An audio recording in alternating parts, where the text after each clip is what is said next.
Теперь мы открываем нашумевшую, но довольно-таки дорогую игрушку. Знаешь, какая тебе попадется игрушка? Ну и хвостик какой-то. Вчера мне самое интересно.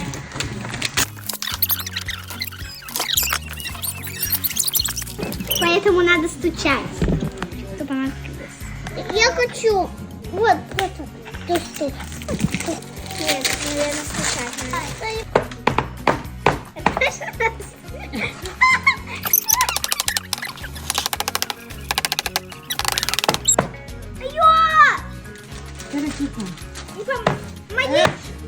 Во-во-во.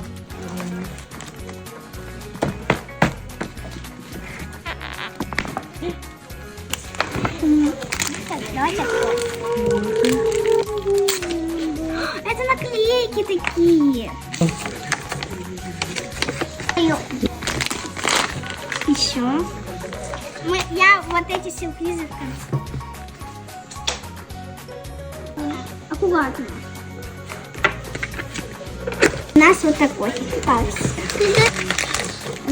Мама, это какая-то вода. Мама, здесь надо снять и посмотреть.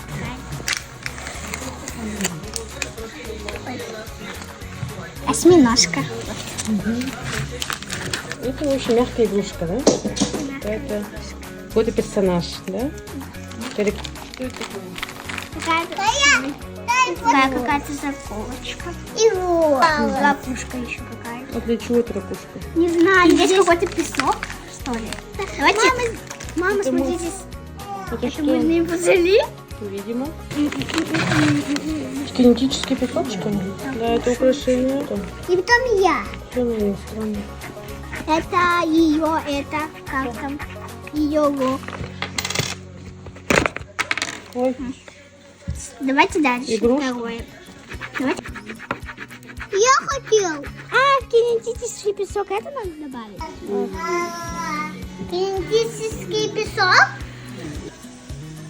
Здесь можно еще из этих сделать браслет. Көрермендерге